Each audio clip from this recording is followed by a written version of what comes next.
जब अनंत चतुर्दशी के दिन गणेश जी उठे तो ये तुम्हारा भाव है कि तुम इनको दिल से विदा भी अच्छे से करना। और आज जैसे गणेश जी आपने दिल से, हृदय से, चित्त से, वृत्ति से भगवान का सिंहासन लगाकर, दिए जलाकर, स्वस्तिक बनाकर, बिंदी लगाकर आपने जैसे गणेश जी को विराजमान करा है, शिव महापुराण कहती है जब अनंत चतुर्दशी के दिन गणेश जी उठे तो ये तुम्हारा भाव है कि तुम इनको दिल से विदा भी अच्छे से करना। उठाया, पानी में फेंक रहे हो, ऊपर पुल से नीचे डाल रहे हो, कहीं निशाना मारकर फेंक रहे हो, ये गणेश जी का भाव नहीं होना चाहिए। गणेश जी को जल में विसर्जन किया तो आपके मन में एक प्रश्न तो खड़ा होगा, आया तो होगा कि गणेश जी के 10 दिन तक बिठाओ, नित्य पूजन करो, ने पाठ करो, ने अर्चना करो, ने 10वें दिन इनके विसर्जन कर दो, और वो भी पानी में कर दो। पानी में विसर्जन करो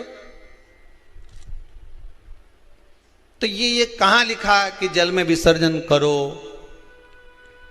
श्रीमद् भागवत पुराण की रचना जब वेद व्यास जी महाराज करने के लिए बैठे, वेद व्यास जी ने सुखदेव जी से कहा कि मैं मंत्र बोलूंगा, मैं श्लोक बोलूंगा, इसको लिखेगा कौन?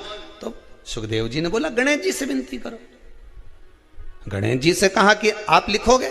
गणेश जी बोले मैं लिखने को तैयार हूं, पर बोलते बोलते तुम रुक गए तो मैंने भी लिखना छोड़ दूंगा, उसके बाद मैं भागवत को विराम दे दूंगा, मैं आगे नहीं लिखूंगा। अब वेद व्यास जी बड़े चक्कर में पड़ गए, क्या करें? तो गणेश जी से कहा मेरे श्लोकों में कुछ गड़बड़ी हो सकती है, उसमें से गलती को छांटना पड़ेगा, फिर लिखना पड़ेगा। कितना सुंदर संबोधन श्री वेद व्यास जी ने कहा कि मैं जो श्लोक बोलूंगा आपको लिखने के लिए है, उसमें मैं कुछ गलती करूंगा, उस गलती को छांटना है, तब श्लोक लिखना है। क्यों कहा वेद व्यास जी ने ये बात? गणेश जी भगवान है, वेद व्यास जी कहते हैं मैं तो संसारिक मनुष्य हूं ना, गलती तो कर सकता हूं। गलती कौन करता है? जम के बोलो भगवान गलती करता है क्या? नहीं, गलती कौन करेगा? मनुष्य। गलती मानव करेगा, गलती मनुष्य करेगा। और गलती करने के बाद अगर हमसे अपनी जिंदगी में कोई गलती हो जाती है तो एक बार क्षमा मांगने में कुछ जाता है क्या? प्रणाम करने में कुछ जाता है क्या? निवेदन करने में कुछ जाता है क्या? नहीं।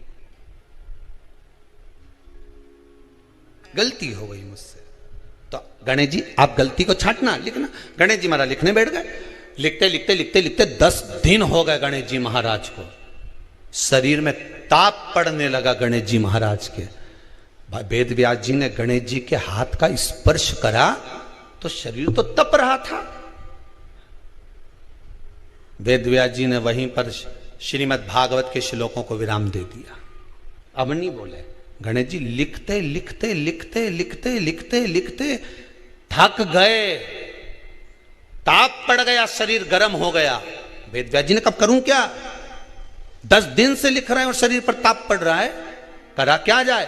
उन्होंने गणेश जी का हाथ पकड़ा, उठाया और कहा चलो प्रभु हमारे साथ में। वेद व्यास जी गणेश जी को ले गए और ले जाकर शीतल जल में श्री गणेश जी महाराज को बिठा दिया। गणेश जी को पानी के अंदर उनको विराजमान कर दिया कि अब आप ताप को थोड़ा ठंडा कर लीजिए।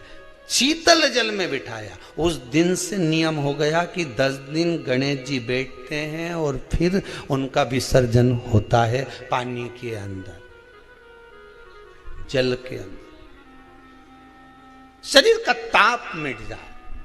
तो गणेश जी ने वचन दिया है वेद व्यास जी महाराज को, आपने मेरे ताप को मिटाने के लिए मुझे जल में बिठाया है। जो मुझे जल में विसर्जन करेगा मेरा ताप तो मिटेगा ही, साथ में जो मुझे जल में विसर्जन करेगा उसके जीवन के भी ताप को मैं मिटा दूंगा, उसके जीवन के ताप को मैं मिटा दूंगा। ताप मिटा दिया।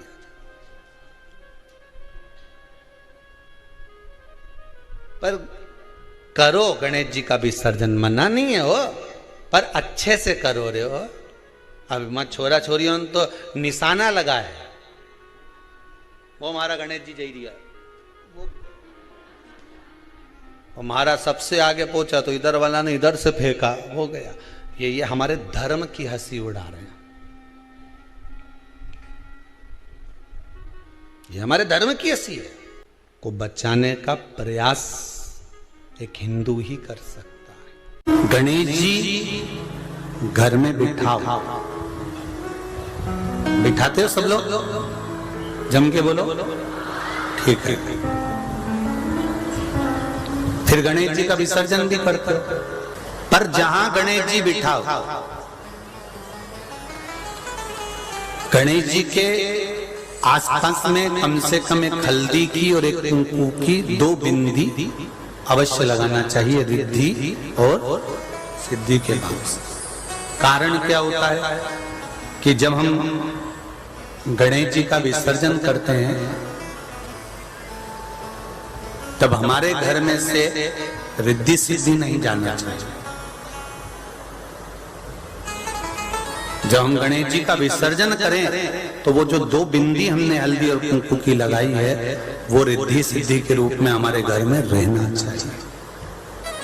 कि बहू हमारे घर में, बेटा भले कहीं पर भी जाए घूम फिर कर वापिस आएगा, बेटा भले जाए फिर आ जाएगा, कोई कार्य से गया होगा, कोई कारण से गया होगा।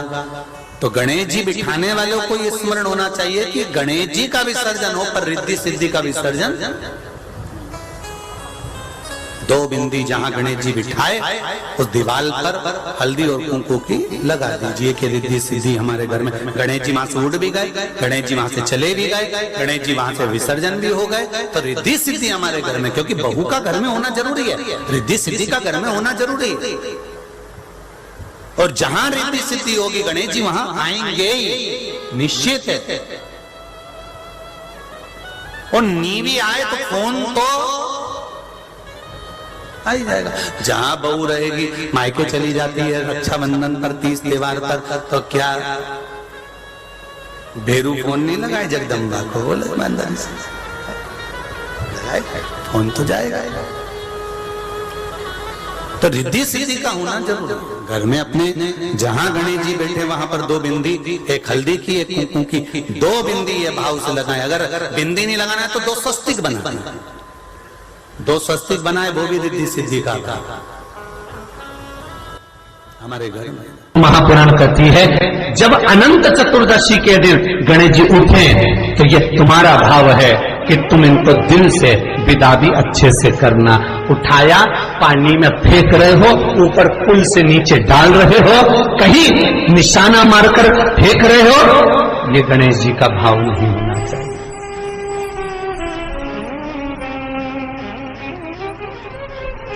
मैंने दिल्ली की दशा देखी है। एक बार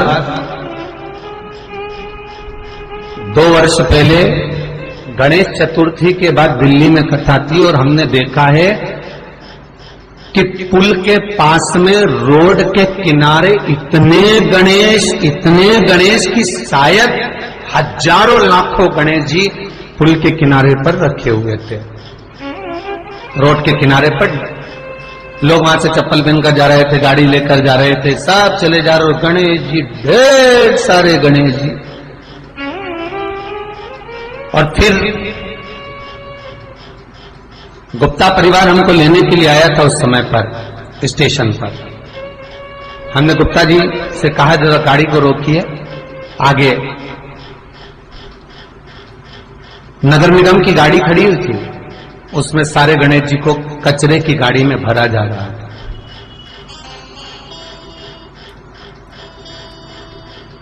और विचार करो,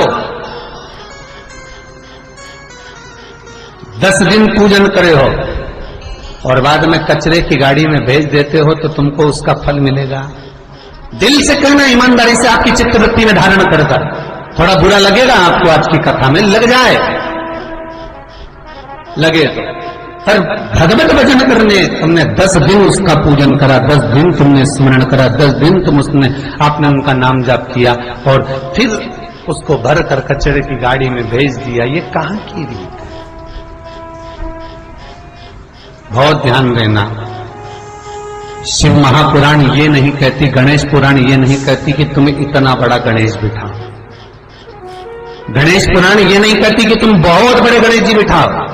गणेश पुराण ये नहीं कहती कि तुम बहुत विशालतम गणेश जी का निर्माण कर कर उसको विराजमान करो। गणेश पुराण, शिव महापुराण ये नहीं कहती कि तुम इतने बड़े भी गणेश जी जो तुम्हारे पास में रखने की जगह ना हो, विसर्जन की जगह ना हो, तो ऐसे गणेश को घर में ना बिठाएं। शिव महापुराण तो यहां तक कहती है, गणेश पुराण तो यहां तक कहती है कि एक गोल सुपारी के लिए अगर गणेश जी बनाकर तुमने पूजन कर कर उसको भी जलाशय में विसर्जन कर दिया, नहीं कर सकते। किसी पेड़ के नीचे खड्डा खोद कर उसको रख कर उस पर पानी डाल दिया, वो भी विसर्जन माना जाएगा। पर रोड के किनारे पर रखकर उसका अपमान करो, ये शास्त्र नहीं कहता, ये वेद और पुराण नहीं कहते।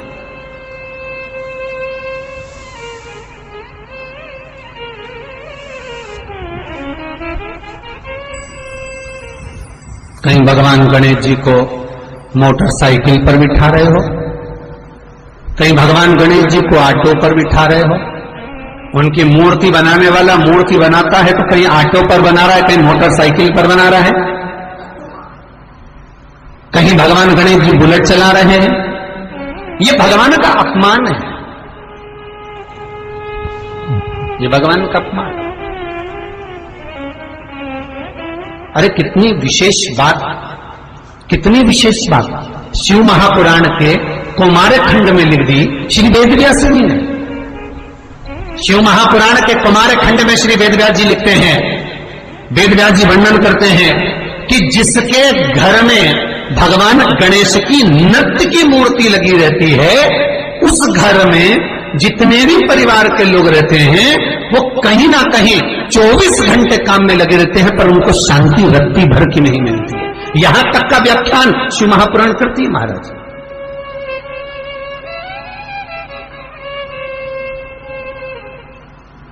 लोगों को शौक चला, गणेश जी ढोल बजा रहे हैं, वो मूर्ति का फोटो घर में लगा दिया, घर में मूर्ति का फोटो लगा दिया कि गणेश जी ढोल बजा रहे हैं, गणेश जी नाच रहे हैं, वो मूर्ति का फोटो तुरंत घर में लगा दिया। वेदव्यास जी ने कुमार खंड के अंदर वर्णन करा, यदि देवता की अपमानजनक मूर्ति या स्मरण पूजन का भाव अगर कहीं लगाया भी जाता है तो उस घर में